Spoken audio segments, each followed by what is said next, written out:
আসন্ন ত্রয়োদশ জাতীয় সংসদ নির্বাচনকে কেন্দ্র করে দেশ জুড়ে রাজনৈতিক তৎপরতা বেড়েছে। অন্তর্বর্তী সরকার নির্বাচনকে অবাধ, সুষ্ঠু ও গ্রহণযোগ্য করতে ব্যাপক প্রস্তুতিও গ্রহণ করেছে। সবকিছু পরিকল্পনা অনুযায়ী এগিয়ে গেলেও চলতি বছরের 12 ফেব্রুয়ারি একসঙ্গে গণভোট ও জাতীয় নির্বাচন অনুষ্ঠিত হওয়ার সম্ভাবনা রয়েছে। এই লক্ষ্য সামনে রেখে বিভিন্ন রাজনৈতিক দল জোট গঠন, প্রার্থী বাছাই এবং ভোটারদের সঙ্গে যোগাযোগ জোরদার করেছে।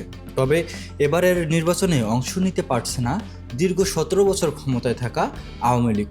দলটির রাজনৈতিক কার্যক্রম স্থগিত থাকলেও দেশের বাইরে অবস্থানরত কয়েকজন শীর্ষ নেতা আন্তর্জাতিক পরিসরে বক্তব্য দিয়েই যাচ্ছেন। সম্প্রতি দলের যুগ্ম সাধারণ সম্পাদক ও সাবেক পররাষ্ট্রমন্ত্রী হাসান মাহমুদ চৌধুরী এক আন্তর্জাতিক সংবাদ মাধ্যমে বলেন, দেশে আদৌ নিরপেক্ষ নির্বাচন হবে কিনা তা নিয়ে ভোটার ও রাজনৈতিক দলগুলোর মধ্যে সন্দেহ রয়েছে।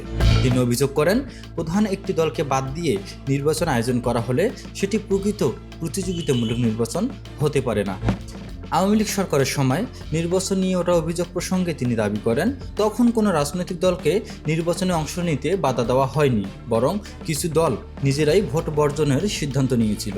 রাজনীতিতে ফেরার বিষয়ে তিনি বলেন, আওয়ামী লীগ কখনোই অন্য কোনো দলের উপর নির্ভরশীল নয়। দলটি সবসময় জনগণের সমর্থনের উপর আস্থা রেখে গণতন্ত্র পুনরুদ্ধারে প্রয়োজনে সমমনা রাজনৈতিক শক্তির সঙ্গে কাজ করার সম্ভাবনার কথাও উল্লেখ করেন তিনি। এর আগে জানুয়ারিতে দিল্লিতে এক সংবাদ সম্মেলনে তিনি দেশের সাম্প্রতিক রাজনৈতিক পরিবর্তন ও আন্তর্জাতিক প্রতিবেদনের সমালোচনা করেন।